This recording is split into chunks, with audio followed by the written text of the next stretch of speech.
정책 질의를 하려고 하는데 자꾸 이상한 폄훼하고 계속 명예를 훼손하는 질의들이 있어서 한두 말씀 드리겠습니다.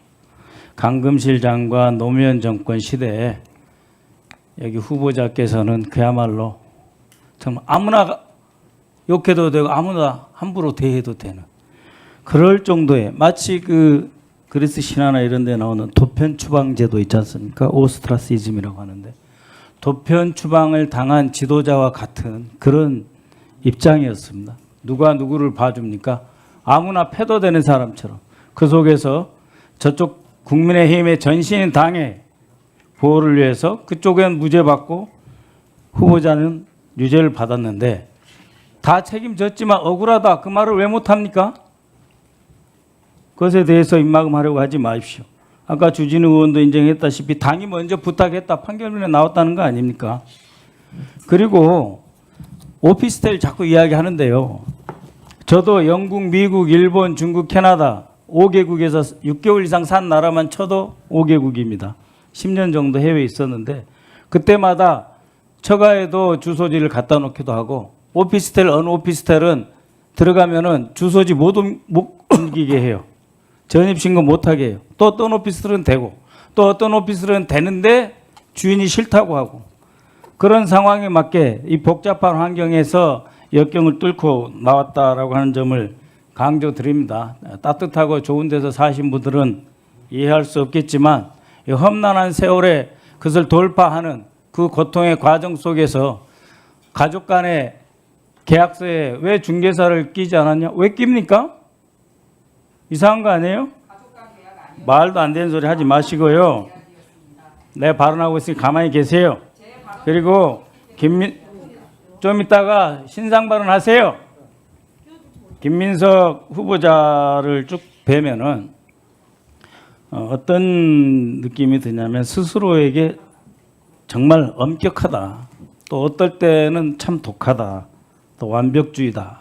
이런 것을 많이 느낍니다. 그걸 느끼려면은 아주 젊었을 때도 그렇지만 계속해서 동일한 느낌이 있는데 그것은 어떻게든지 간에 내가 우리 대한민국과 역사를 위해서 내가 받은 소명 반드시 뭔가 이뤄내고 말리라라고 하는 결심과 확신 그래서 자기를 끊임없이 담금질하고 단단하게 키우고자 하는 그런 의지가 많이 드러나 있고 그것이 있기 때문에 아까 우리 이종배 위원장님 말씀하신 그러한 그 민주화운동 보상금도 받지 않았다. 사적으로 저도 받지 않았습니다.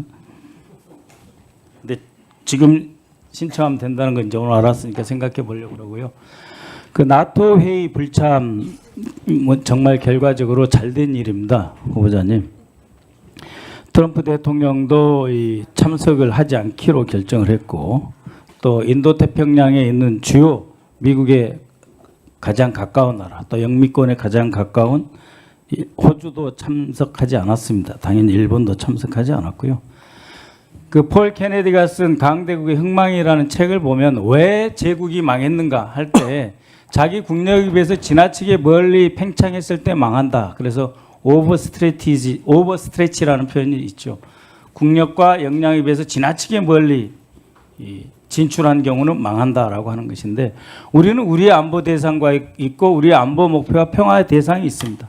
일단 북한과의 군사긴장 완화를 풀어가면서 동북아 정세를 안정시켜서 더 이상 코리아 디스카운트를 지속되지 않게 그래서 코리아 디스카운트가 아니라 코리아 프리미엄으로 갈 수 있게 해야 된다. 특히 지금 임기 초지 않습니까? 그래서 대통령께서 3일, 4일을 지금 비우는 것은 매우 오랫동안 한 달에 가까운 시간이다 이렇게 볼 수 있습니다. 그래서 앞으로 그 국방비를 5%까지 올리라는 이런 압박 지금 현재 우리 GDP의 2.4%인데 5%로 올린다 하면은 현재 61조 원이 약 135조 원에 달하거든요.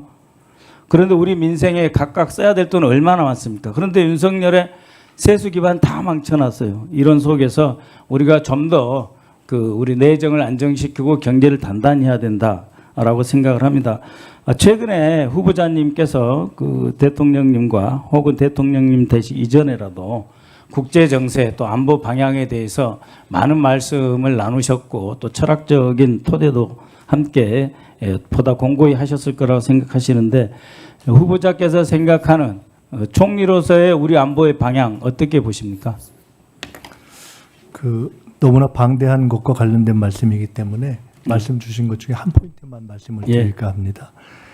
이번에 대통령님의 나토 불참을 놓고서 일각에서 혹시 미국과의 관계를 소원하게 하고 일종의 친중 반미적 성향의 반영 아니냐라고 우려하거나 또는 심지어 비판하거나 비난까지 하는 경우가 있는데 그것은 가급적 어떻게든 만날 수 있을 때 단 1초라도 만나면 좋겠다라는 선의에 기초한 일리 있는 문제 제기일 수는 있으나 크게 보면은 꼭 맞지는 않다. 이번 결정에 대해서 이해를 요하는 대목들은 다음과 같은 것이 있다는 말씀을 드립니다. 첫째는 나토 회원국들이 어제도 말씀드렸지만 메인 세션을 2시간 반으로 줄일 정도로 실제 위상이 줄어져 있습니다. 트럼프 대통령의 참석 또는 급거 귀국이 다시 G7처럼 반복될 가능성이 존재합니다.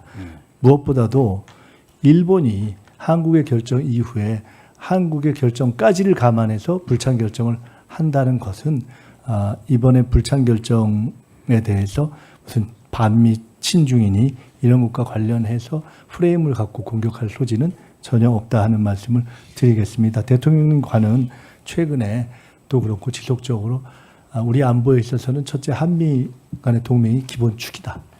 그리고 한미 동맹뿐만 아니라 한미일 협력, 일본과의 협력이 일반적으로 생각하는 것보다 또 통상 민주당 정부 또는 민주당 정권이라면 생각할 수 있다고 여겨지는 것보다 훨씬 더 경제 안보적으로 중요하다라는 것에 대한 이해를 갖고 계십니다.